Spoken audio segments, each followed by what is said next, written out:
മധ്യ തിരുവിതാംകൂർ പത്തനംതിട്ട ജില്ലയിൽ കോന്നി എലിയറയ്ക്കൽ ജംഗ്ഷനിൽ നിന്നും 8 കിലോമീറ്റർ കിഴക്കോട്ട് സഞ്ചരിച്ചാൽ നീലക്കൊടുവേലിയുടെ ഔഷധ ഗുണം പേറുന്ന അച്ചൻകോവിൽ പുണ്യനദിയുടെ തീരത്ത് സ്ഥിതി ചെയ്യുന്ന ചരിത്രപ്രസിദ്ധവും പുരാതനവുമായ കല്ലേലി ഊരാളി അപ്പൂപ്പൻകാവ് ദർശിക്കാൻ കഴിയും.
മേടിച്ചവർക്കുള്ള മനസ്സ് വന്ന് പടിഞ്ഞാറ്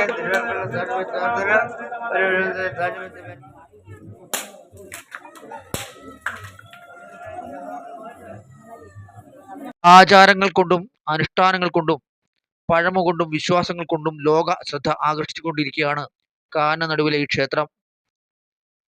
ഇവിടെ ശക്തി ചൈതന്യം എന്ന് കരുതുന്നത് 999 മലകൾക്ക് അധിപനായ കല്ലേലി ഊരാളി അപ്പൂപ്പനാണെന്ന് ക്ഷേത്ര സെക്രട്ടറി സലിംകുമാർ പറഞ്ഞു. ആചാരങ്ങൾ കൊണ്ടും അനുഷ്ഠാനങ്ങൾ കൊണ്ടും പഴമ കൊണ്ടും വിശ്വാസങ്ങൾ കൊണ്ടും ലോക ശ്രദ്ധ ആകർഷിച്ചുകൊണ്ടിരിക്കുന്ന ശ്രീ കല്ലേലി ഊരാളി അപ്പൂപ്പന്റെ പവിത്രമായ തിരുസന്നിധിയിലെ ശക്തി ചൈതന്യം എന്ന് പറയുന്നത് 999 മലകൾക്ക് അധിപനും പ്രപഞ്ച ശക്തിയും 33 കോടി ദേവഗണങ്ങൾക്കും അധിപനായി വാഴുന്ന ശ്രീ കല്ലേലി ഊരാളി അപ്പൂപ്പനാണ്. ശ്രീ കല്ലേലി ഊരാളി അപ്പൂപ്പൻ 999 മലകൾക്ക് അധിപനാണ്. അതുകൊണ്ട് ഊരാളി അപ്പൂപ്പന്റെ പവിത്രമായ തിരുസന്നിധിയിലെ ഏറ്റവും വിശേഷപ്പെട്ട വഴിപാട് എന്ന് പറയുന്നത് താമ്പൂല സമർപ്പണമാണ്. താമ്പൂലം എന്ന് പറയുമ്പോൾ വെറ്റിലയും അടയ്ക്കയും ചുണ്ണാമ്പും പുകയിലയും കള്ളും കരിക്കും ഊരാളി അപ്പൂപ്പന്റെ പവിത്രമായ തിരുക്കളരിയിൽ സമർപ്പിച്ച് ഭക്തന്റെ സർവ്വവിധമായ ദോഷങ്ങളും ദുരിതങ്ങളും ഒക്കെ മാറുന്നതിന് വേണ്ടി ഊരാളി ശേഷന്മാർ മലയുണർത്തി കാവുണർത്തി മലദേവങ്ങളെ ഉണർത്തിച്ചുകൊണ്ട് വിളിച്ചു ചൊല്ലി പ്രാർത്ഥന നടത്തുമ്പോൾ ഭക്തന്റെ സർവ്വദോഷ ദുരിതങ്ങൾ മാറുമെന്നുള്ളൊരു വിശ്വാസമാണ് നൂറ്റാണ്ടുകളായി നിലനിൽക്കുന്നത്. ഊരാളി അപ്പൂപ്പന്റെ തിരുസന്നിധിയിൽ വിളിച്ചു ചൊല്ലിനാണ് ഏറ്റവും പ്രാധാന്യം. വിളിച്ചു ചൊല്ലി അപേക്ഷിക്കുമ്പോൾ ശ്രീ കല്ലേലി ഊരാളി അപ്പൂപ്പനും 999 മലയും ഭക്തന്റെ അപേക്ഷകൾ കൈക്കൊണ്ടുകൊണ്ട് ഭക്തന്റെ ദോഷങ്ങളും ദുരിതങ്ങളും ഒക്കെ മാറുമെന്നുള്ള നൂറ്റാണ്ടായിട്ടുള്ള വിശ്വാസം ഇവിടെ നിലനിൽക്കുന്നുണ്ട്. നാനാജാതി മതസ്ഥരായ ഭക്തജനങ്ങളാണ് ദിനംപ്രതി ഊരാളിപ്പൂവിന്റെ തിരുസന്നിധിയിൽ താമ്പൂലം സമർപ്പിച്ച് വിളിച്ചുചൊല്ലി പ്രാർത്ഥന നടത്തുന്നതിന് വേണ്ടി കടന്നു വരുന്നത്. ശ്രീ കല്ലേലി ഊരാളിപ്പൂപ്പൻ കാവിന് യുഗങ്ങളോളം പഴക്കമുണ്ട്. ആദി ദ്രാവിഡ നാഗഗോത്ര ജനതയുടെ ആചാരങ്ങളും അനുഷ്ഠാനങ്ങളും പരിപാലിച്ചു പോന്ന ശ്രീ കല്ലേലി ഊരാളിപ്പൂപ്പന്റെ തിരുസന്നിധിയിൽ കൗളാചാര വിധി പ്രകാരമുള്ള പൂജകളും ആചാരങ്ങളുമാണ് നടന്നു വരുന്നത്. നൂറ്റാണ്ടുകളായി നിലനിൽക്കുന്ന കൗളാചാര വിധിയാണ് ഇവിടെ ഓരോ പൂജകൾക്കും ഊരാളി ശേഷന്മാർ പ്രയോഗിച്ചുകൊണ്ടിരിക്കുന്നത്. അതോടൊപ്പം തന്നെ അപ്പൂപ്പന്റെ തിരുസന്നിധിയിലെ ഏറ്റവും പ്രധാനപ്പെട്ട വഴിപാട് എന്ന് പറയുന്നത് മലയ്ക്ക് പടേനിയാണ്.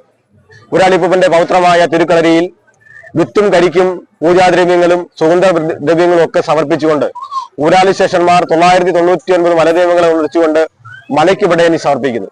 3 കരിക്ക് മുതൽ 1001 കരിക്ക് വരെയാണ് മലയ്ക്ക് പടേനി ഊരാളിപ്പൂപ്പന്റെ തിരുസന്നിധിയിൽ സമർപ്പിക്കുന്നത്. അപ്പോൾ ഒരു ഭക്തൻ വരുമ്പോൾ താമ്പൂലം സമർപ്പിച്ചു കഴിയുമ്പോൾ ആ ഭക്തന്റെ ദോഷങ്ങൾ എന്താണെന്ന് മനസ്സിലാക്കിക്കൊണ്ട് രാശി നോക്കി ഫലം പറഞ്ഞുകൊണ്ട് നമ്മൾ വിധി കൽപ്പിക്കുന്നത് മലയ്ക്ക് പടേനിയാണ്. ആ മലയ്ക്ക് പടേനി 3 ദിവസം വ്രതനിഷ്ഠയോട് വന്ന് ഊരാളിപ്പൂപ്പന്റെ തിരുസന്നിധിയിൽ സമർപ്പിക്കുമ്പോൾ ഭക്തന്റെ സർവ്വവിധമായ ദോഷങ്ങൾ മാറി ഉദ്ദിഷ്ട കാര്യം നേടിയെടുക്കുന്നുള്ള വിശ്വാസത്താൽ ദിനംപ്രതി അനവധി ഭക്തജനങ്ങളാണ് മലയ്ക്ക് പടേനി സമർപ്പിക്കുന്നതിന് വേണ്ടി ഊരാളിപ്പൂപ്പന്റെ തിരുസന്നിധിയിൽ കടന്നു വരുന്നത്. ഊരാളിപ്പൂപ്പന്റെ തിരുസന്നിധിയിൽ രാവിലത്തെ പ്രഭാത കാര്യങ്ങൾക്ക് തിടക്കം കുടിക്കുന്നത് മലയുണർത്തി കാവ് ആചാരങ്ങളോടെയാണ്. പ്രകൃതിയെ നമസ്കരിച്ചുകൊണ്ട് പ്രകൃതിയാണ് ദൈവം, പ്രകൃതിയാണ് നമുക്കെല്ലാം നൽകുന്നത്. ആ പ്രകൃതിയെ ആരാധിച്ചുകൊണ്ട് പ്രകൃതിയിലെ സർവ്വചരാചരങ്ങൾക്കും നന്മ ഉണ്ടാകുന്നതിന് വേണ്ടി ഊട്ടും പൂജയും സമർപ്പിച്ചുകൊണ്ടാണ് രാവിലത്തെ പ്രഭാത കർമ്മങ്ങൾക്ക് ആരംഭം കുറിക്കുന്നത്. ഊരാളിപ്പൂവിന്റെ തിരുസന്നിധിയിൽ അനവധി വാനരശേഷന്മാരുണ്ട്. രാവിലെ തന്നെ വാനരകുല ജാതന്മാർക്ക് വാനരയൂട്ട് സമർപ്പിക്കുന്നു. അതോടൊപ്പം തന്നെ അപ്പൂപ്പന്റെ തിരുസന്നിധിയിൽ തൊട്ട് തലോടി ഒഴുകുന്ന അച്ചൻകോൽ പുണ്യനദിയിലുള്ള ലക്ഷക്കണക്കിന് തിരുമീനുകൾക്ക് രാവിലെ മീനൂട്ട് സമർപ്പിക്കുന്നു. അതിനുശേഷം ആണ് അപ്പൂപ്പന്റെ തിരുസന്നിധിയിൽ രാവിലത്തെ പ്രഭാത പൂജകൾക്ക് ആരംഭം കുറിക്കുന്നത്. അപ്പൂപ്പന്റെയും അമ്മൂമ്മയുടെയും പൂജയ്ക്ക് ശേഷം അപ്പൂപ്പന്റെ ഏറ്റവും പ്രധാനപ്പെട്ട വഴിപാട് എന്നത് അന്നദാന വഴിപാടാണ്. അന്നദാനം മഹാദാനമാണ്. എല്ലാ ദിവസവും ഊരാളിപ്പൂവിന്റെ തിരുസന്നിധിയിൽ അന്നദാനം വഴിപാടായിട്ട് സമർപ്പിക്കുന്നു. ഭക്തർ ഊരാളി അപ്പൂപ്പനെ വിളിച്ചു പ്രാർത്ഥിക്കുന്നു. പ്രാർത്ഥനയുടെ ഫലം ലഭിച്ചാൽ താമ്പൂലം സമർപ്പണം, നെൽപ്പറ, നാണയപ്പറ, മഞ്ഞൾപ്പറ എന്നീ വഴിപാടുകൾ നടത്തി ഭക്തജനങ്ങൾ സായുജ്യം അടയുന്ന കാഴ്ചയാണ് ഇവിടെ കാണാൻ കഴിയുന്നത്. നെടുങ്കണ്ടം മീഡിയ, കോന്നി.